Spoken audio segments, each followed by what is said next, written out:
Bildiklerini anlat Tahir. Kim yapmış olabilir? Düşmanın var mı? Beni tanıyorsun. Vay be. Ne varsa eskilerde var ha Altan? Öyleydim. Seni tanıdığım... Yok ya, denk geldi öyle bakılıyor. İlaç fabrikasının... Hayırdır? Yardımına ihtiyacım var. Asıl bana denk geldi. Senin burada olduğunu duyunca. Buyur, bir yardım bulacaksan.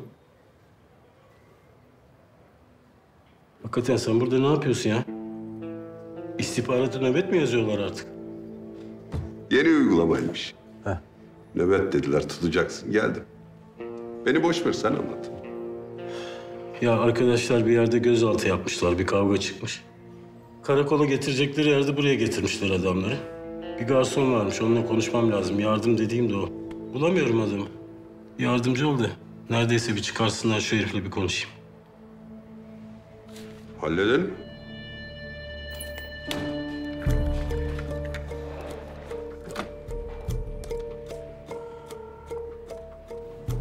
Neyin nesi bu garson? Ya bu takip ettiğim bir dava ile ilgili. Bu garson çocuğu silahla tehdit etmişler. İşler güçler peşinden koşmayınca ortada kalıyor. Cemal konuş tabii. Amirim, Nerede bu garson? amirim sormuşsunuz ama arkadaşı biz salıverdik. Niye? Amirim ifadesi alındı. 2 silahlı adam sıkıştırmış. Baktım bir suçu yok. Ben de bıraktım. Ver ver. İfade bu mu? Kötü oldu. Kötü mü oldu? Konuşsak iyiydi de artık bir yerde bulup konuşacağız. Ya istesen acele etmezler. Lazım olduğunda yerinde durmazlar. Altan. Altında senin imzan var.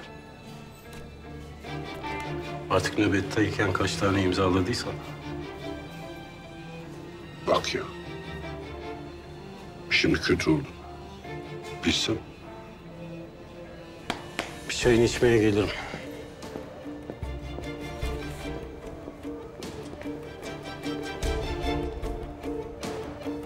Beklerim.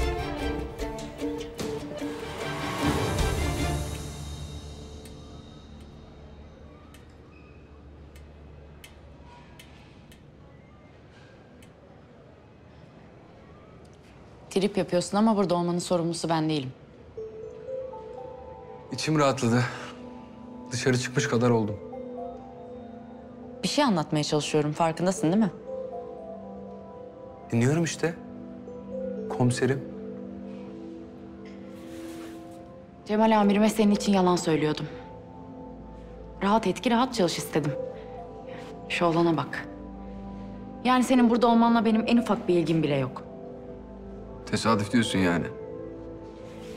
Tesadüf olabilir, benimle ilgisi olamaz diyorum. Peki. Tamam. Kabul. Zaten asıl sorun benim polise güvenmemem. Demin de dedin. Polis sana güveniyor ama. Bilmez miyim? Anladım, tamam. Burada olmak istemiyorsun. O zaman işin gereği diyeceksin. Olabilir çünkü. Moral bozmayacaksın Kaan. Geçecek diyeceksin.